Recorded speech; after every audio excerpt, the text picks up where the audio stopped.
Well, hello. It is the 22nd of February 2022, which is 02/22/2022. Well, you can see the play of the numbers. For people who are into numerology, they will have blast, analyzing this.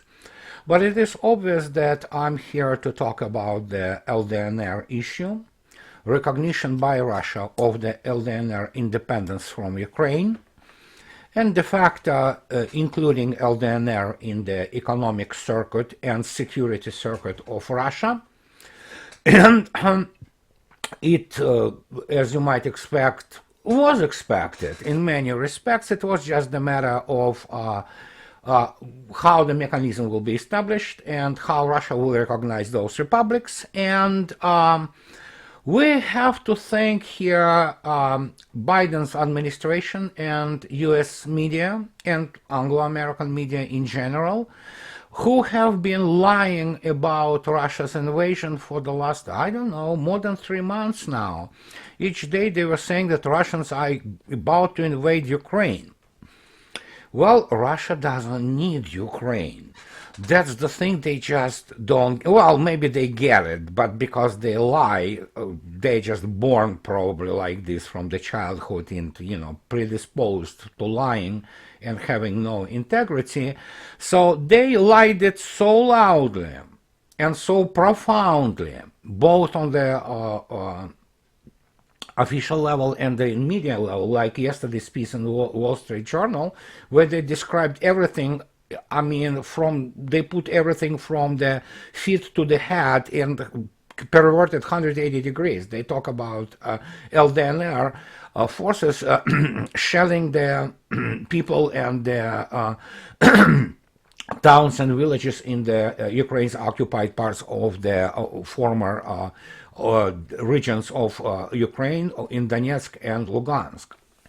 It is such a blatant lie and such a blatant misrepresentation of the facts that, hey, at the same time, it is absolutely not surprising from people who were saying to us and telling us that there are weapons of mass destruction in Iraq and that there is a very serious restoration effort, of economy of Afghanistan and so on and so forth. That's what they do. They lie.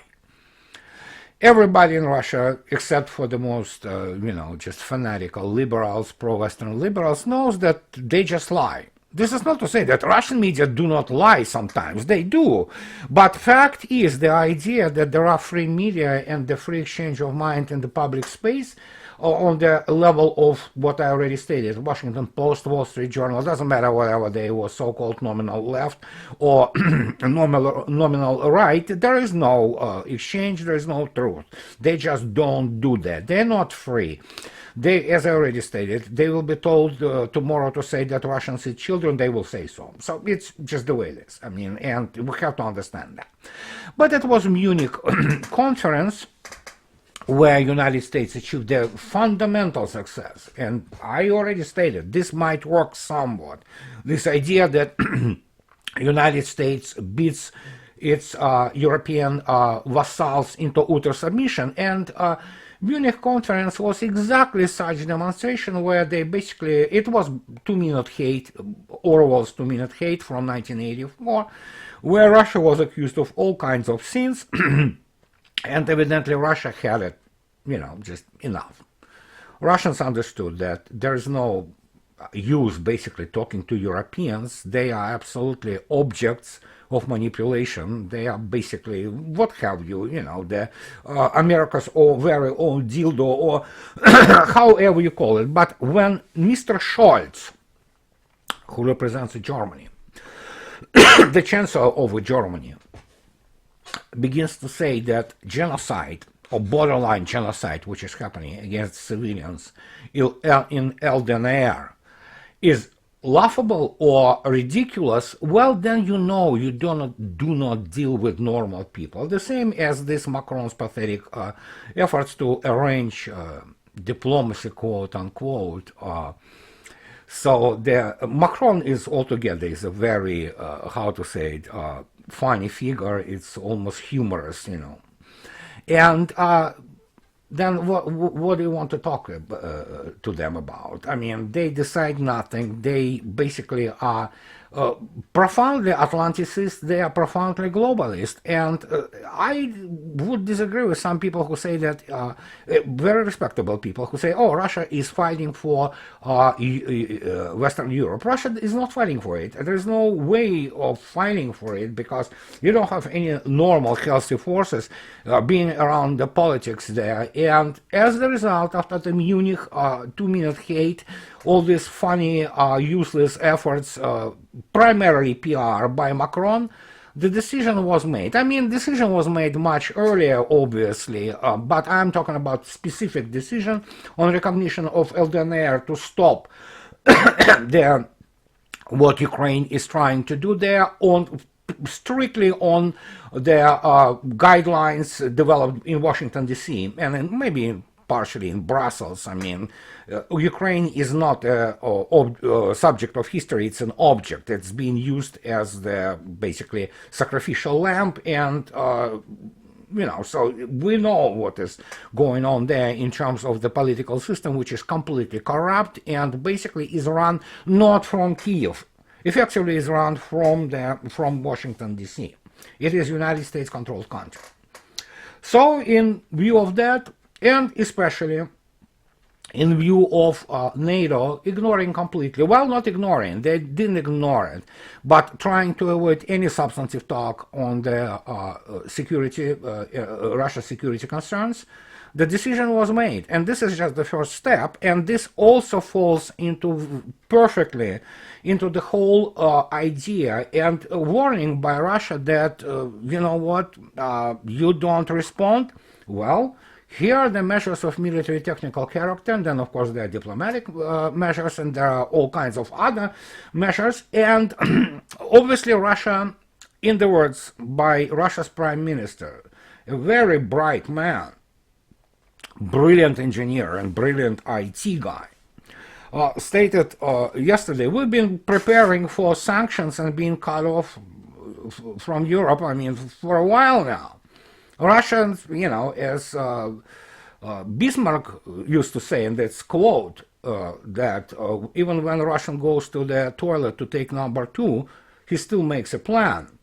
But that's the principle which neither Washington or Brussels still can understand or learn. There's something wrong with their intellectual capabilities in this respect. I don't know, learning disability most likely.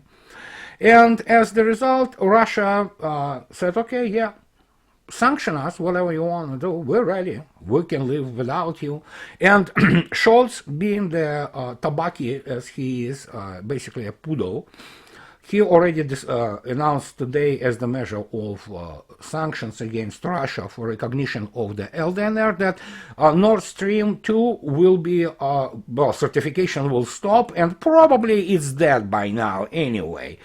So, yeah, sure. I mean, Russia doesn't need Nord Stream 2. Financially, finance-wise, Russia already kind of pretty much returned her investment on the Nord Stream 2. It was needed for Germany. So, and we already know the situation. Scholz already stated that basically Nord Stream 2 is dead. Good.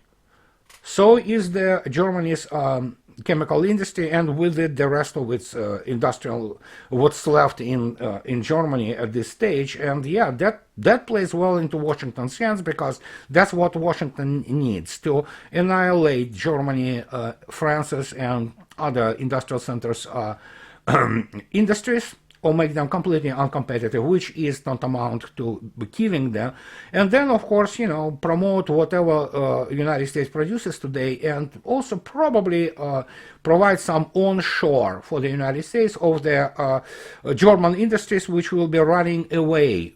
Some of it probably will be running to Russia anyway, under this green agenda. So, yeah, Europe is done. I'm sorry, guys. It is what it is. And, you know, they wanted it, they got it. So, yeah, United States will be defending Europe now from those aggressive Ruskies.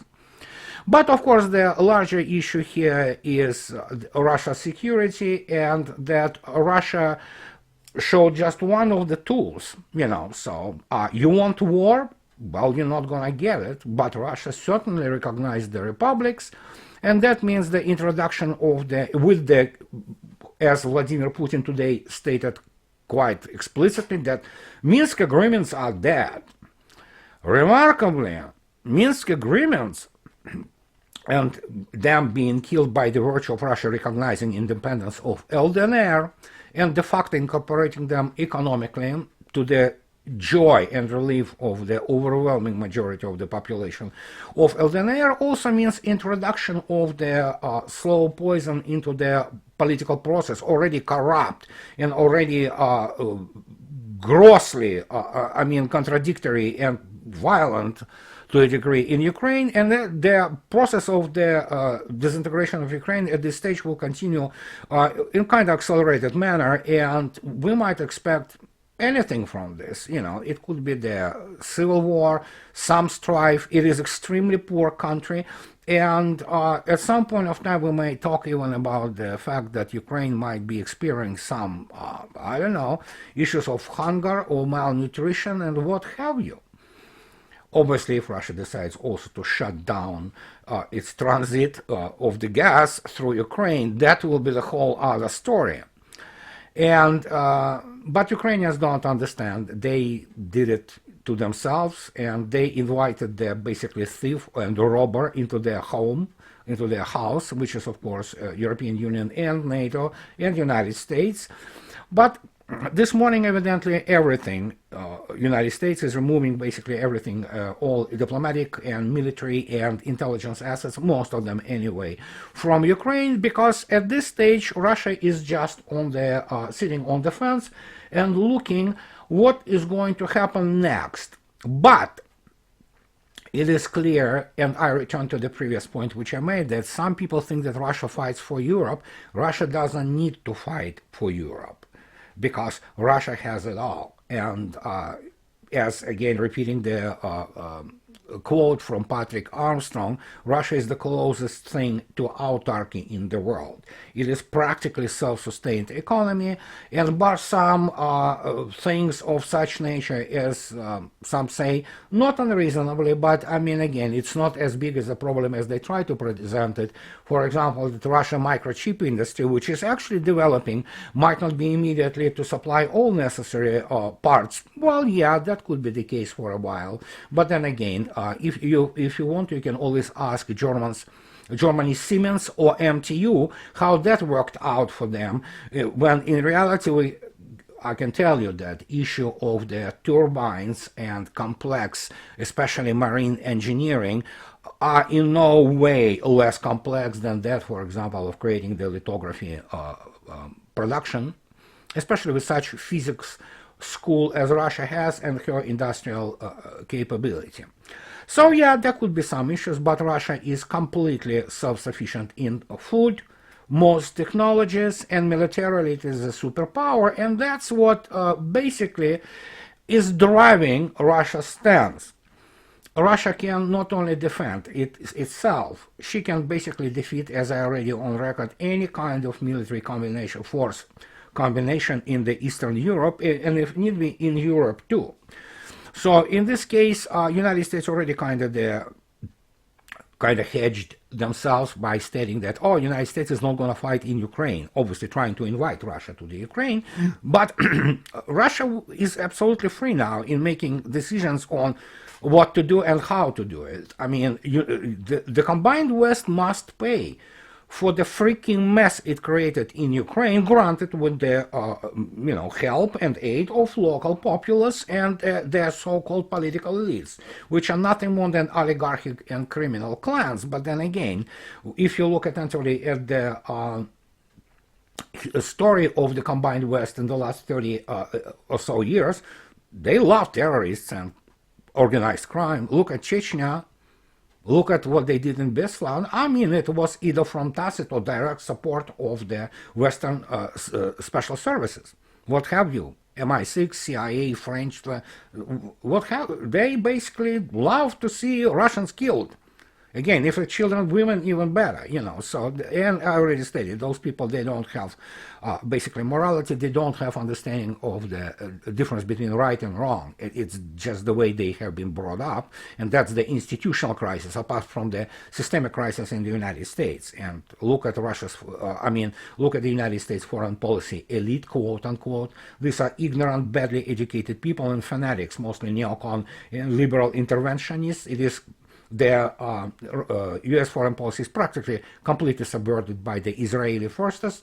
So there you go. What do you expect? You have Libya, Syria, genocides, and that's another thing in the speech of Vladimir Putin, which he gave before declaring the independence of LDNR republics. And that's the very important thing.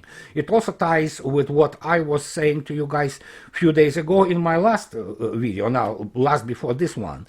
And this is the fact that Vladimir Putin openly talked about not just genocide, but openly talked about the Western special services, intelligence organizations, involved directly not only in the genocide of Russian people, but in the terrorism.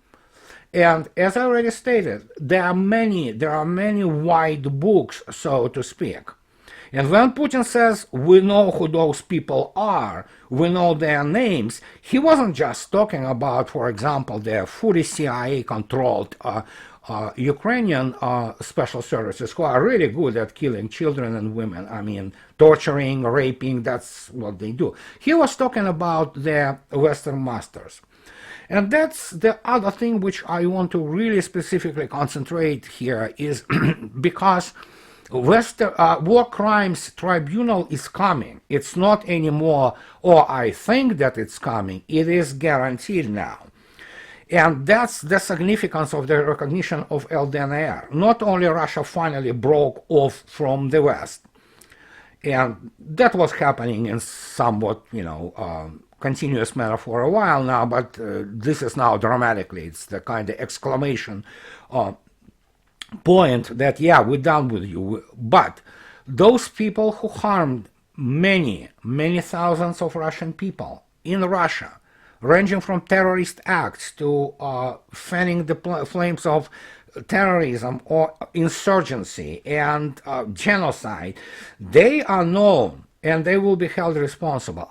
As I already stated, we can go here and discuss the mechanism of this being held responsible, whatever, but it is tied very clearly to the overall process of the decline of the West, both economic, military, well, not to speak intellectual and cultural, and then eventually the loss of the cohesion, because it happens inevitably.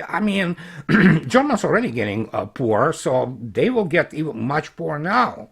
And the same goes for pretty much the rest of the Europe. And if, for example, the Southern Europe, especially south of Italy or Spain, they can sort of endure without some energy for a while. You look at the middle to North Europe, and they just are not rigged for real survival and development. It's just economically they are different. They have been hollowed out both by green agenda and the geopolitical imperatives of the United States, and they will have to pay the price. And Russia basically throw the hands up and said, well, yeah, on your own, sanction us. Stop Nord Stream 2? Sure. It's for Russia, it's not a big deal.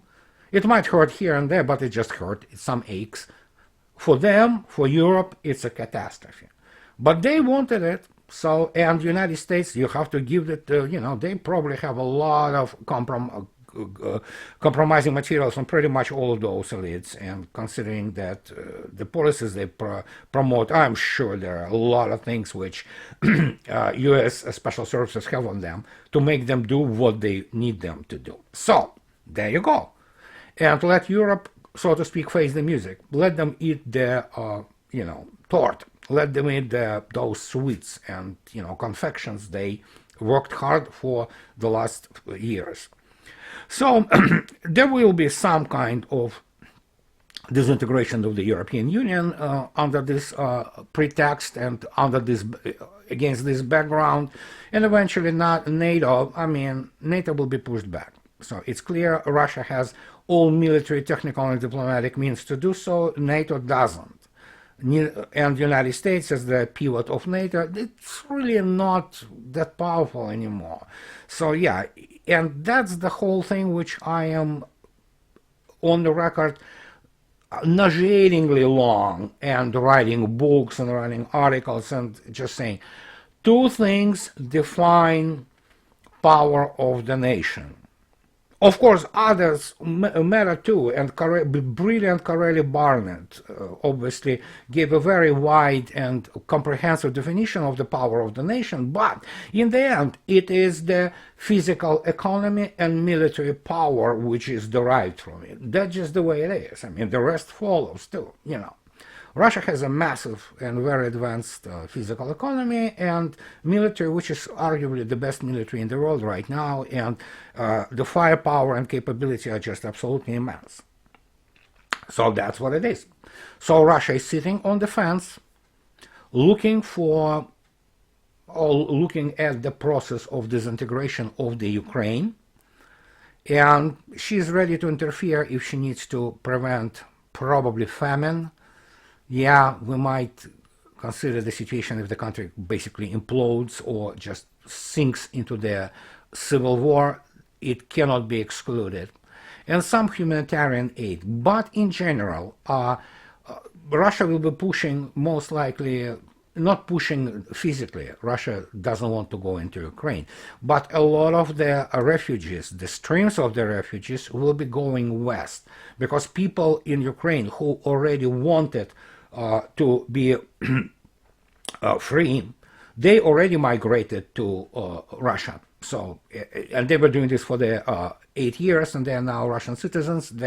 Many of them don't even consider themselves Ukrainians culturally or ethnically. And there are some, obviously, large segments in the eastern Ukraine, which is not under Russia's control, who would love to see the whole thing just implode because they are tired. And many of them, as the news begin to pour, for example, in places like Kramatorsk or Mariupol, they say both army, Ukrainian army, and people are demoralized, and they say how long to wait until Russia invades us. Well, Russia is not invading for now. So Russia is just waiting to see what's going to happen. And then eventually probably wait until the eastern Ukraine kind of will get, ripe itself to do something about this horrendous entity which we know as the country of Ukraine, and nowadays it's called country 404, and you know what 404 stands for. So there you go. It is a massive geopolitical shift, massive. And Russia proved yesterday that the world is multipolar, and she's one of the massive poles of power globally in the world, and we have to take it from here. We'll see how it will all develop. I don't want to take any more of your time because obviously the situation is very fluid, but just follow the news. And of course, as I already stated, you cannot follow the news and American mainstream media. It's basically lies. But as Dmitry Medvedev said to basically Western Europe today, hey, you want gas for $2,000? You'll get it. There you go. So that's what I wanted to talk to you about today. And I should be gone for a while now, probably a week or so. So don't expect many videos from me. But as always, please subscribe.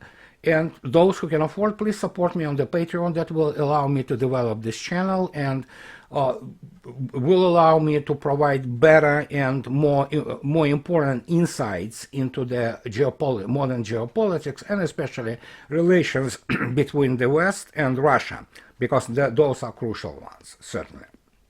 So here it is for today, guys, and have a nice week, and I'll talk to you later. Bye-bye.